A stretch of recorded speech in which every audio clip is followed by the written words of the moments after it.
고등학교 화학 1 어디 한번 해볼까요?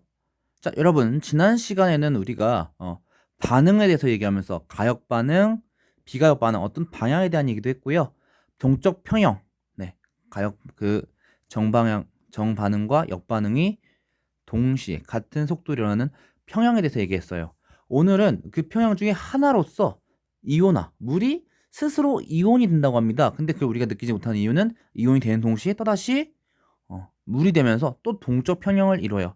자, 물의 자동 이온화. 물에서 매우 적은 양의 물 분자끼리 수소 이온을 주고받습니다. 그러면서 하이드로늄 이온과 수산화 이온이 생성되는데요. 다만 그때 역시 물은 대부분 분자 상태로 존재하지만 매우 적은 양의 물이 스스로 이온화하면서도 동적 평형을 이뤄요. 수소 물 분자와 물 분자가 이온들이 됐다가 다시 이온들이 물 분자가 됐다가. 근데 이때 수소 이온을 주고받네요. 예. 자, 이때 일정한 온도에서 물이 자동 이온화되어서 만들어진 하이드로늄 이온의 몰 농도와 수산화 이온의 몰 농도는 일정합니다. 그때 이 곱슬, 몰 농도끼리의 곱슬 우리가 이온화 상수라고 정의하는데 온도가 일정하면 이 이온화 상수는 일정해요. 다만 순수한 물뿐만 아니라 수용액에서도 이 이온화 상수는 일정합니다. 예를 들어서 25도씨 순수한 물에서 하이드로늄 이온의 몰 농도와 수산화 이온의 몰 농도는 1 곱하기 10의 마이너스 7 제곱이에요. 그래서 이온화 상수도 1 곱하기 10의 마이너스 14 제곱으로서 우리가 계산할 수 있죠.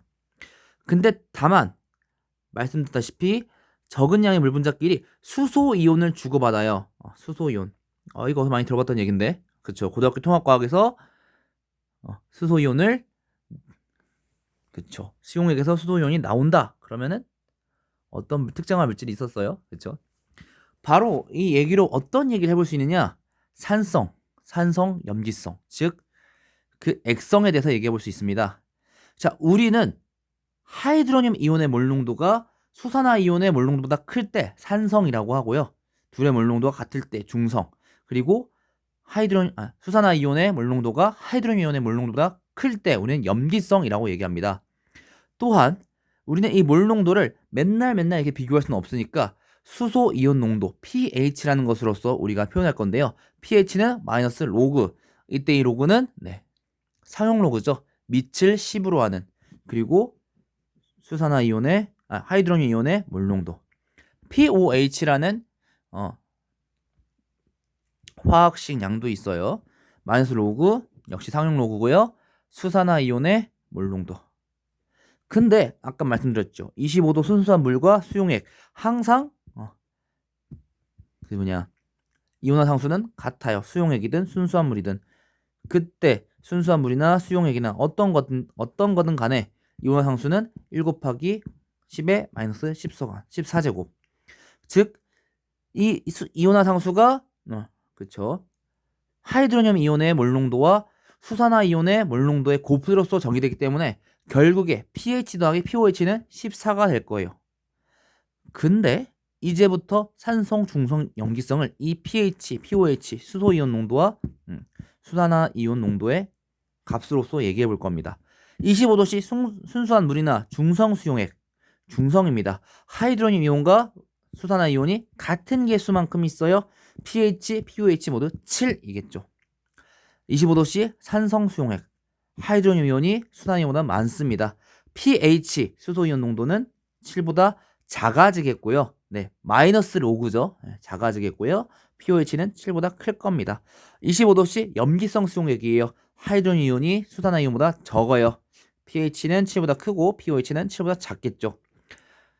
자, 우리가 초등학교 때 pH가 나왔을 거예요. 이 pH 시험지나 pH 미터를 사용해서 우리가 측정할 수 있는데 이 pH가 7보다 클 때는 염기성, 작을 때는 산성이라고 얘기했던 것이 그냥 단순한 정의일 수도 있지만 산성과 염기성, 그때 상황은 산성일 땐 하이드로늄 이온이 수산화 이온보다 많기 때문에, 염기성일 때는 하이드로늄 이온이 수산화 이온보다 적기 때문에 각각 계산을 해보면 산성 수용액에서는 pH가 7보다 작고 염기성 수용액에서는 pH가 7보다 크고, 즉 물의 자동 이온화, 이 내용을 통해서 우리가 알 수 있는 거 액성에 대한 얘기를 해볼 수 있습니다. 그리고 이 얘기는 다음 시간에 또 이어질 거예요. 산과 염기. 오늘은 간단하게 물의 자동이온화, 어떤 동적 평형으로 해서 물이 계속 조금씩 이온이 됐다가 이온이 물이 되면서 계속 동적 평형이 일어나요. 그때 그 이온 개수에 따라서 산성 전기성을 나누는 법을 얘기해 봤어요. 다음 시간에는 이 산과 염기 좀 더 자세히 얘기해 보겠습니다. 정의가 굉장히 많아요. 그리고 지난 시간에 했던 가역 반응, 비가역 반응, 어떤 반응에 대한 방향이 혹은 속도가 오늘 물의 자동 이온화 내용을 통해서 액성을 넘어갔던 것처럼 다음 시간은 이 내용을 가지고 다시 또 액성을 얘기할 거예요. 특히 고등학교 통합과학 때 얘기했던 산과 염기의 정의가 다시 나옵니다. 복습 한번 다시 한번 해주시고요. 꼼꼼히 한번 정의들, 내일부터는 다음 시간부터는 정의가 막막 나올 텐데 그 전에 산성이 뭐였나, 염기성이 뭐였나 다시 한번 점검해 보는 것도 좋을 것 같습니다. 오늘 내용은 여기까지고요. 다음 시간에 뵙도록 하겠습니다. 고등학교 화학 1, 다음엔 어디부터 볼까요?